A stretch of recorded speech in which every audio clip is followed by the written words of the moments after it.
আজ প্রচুর পরিমাণে বৃষ্টির ফলে আমাদের মাঠে প্রচুর পরিমাণ জল হয়ে গেছে।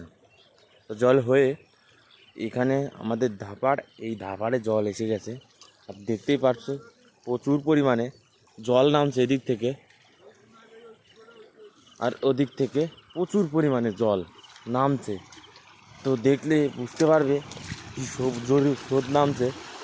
আর এই স্রোতের মুখে আমাদের জাল পাতা হয়েছে, এই একটা জাল আর ওইদিকে আছে জাল। দেখছো আমার দাদু এখন নামছে জালটা মাছ ছাড়ানোর জন্য।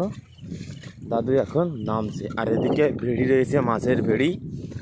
আর আমাদের আজ আমি সম্ভবত বাড়ি ছিলাম না, আমি একটু কলকাতা গিয়েছিলাম, আমার একটা কাজ ছিল, এই জন্য একটু কলকাতায় যেতে হয়েছিল। তো আমার দাদু এখন জাল ছাড়াবে, মাছ ছাড়াতে নামছে। তো দেখতেই পারছো। আর এই একদিনে এত পরিমাণে বৃষ্টি হয়েছে তা কল্পনার বাইরে। যে এতটা বৃষ্টি আগে এই বর্ষার সময় কিন্তু এতটা কখনো বৃষ্টি হয়নি। এই কারণেই প্রচুর পরিমাণে বৃষ্টি হয়েছে 2 ঘন্টা মেয়ে।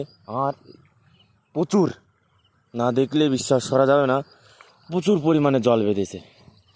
আর এই জলেই মাছ, জিওল মাছ, লাটা মাছ, তারপরে শিঙি মাছ, অনেক মাছই ভাসছে। পুঁটি মাছ ভাসছে সাধারণত, খুব সুন্দর বড় বড় পুঁটি। তো তোমাদের সেটাই আমি দেখাচ্ছি।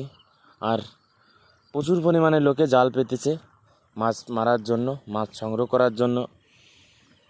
অনেক লোক এসেছিল, তো আমার দেরি হয়ে গেছিলো। তার জন্যই আমাদের দেখতে পাচ্ছ দাদু বললো একটা জিএল বেঁধেছে। হ্যাঁ,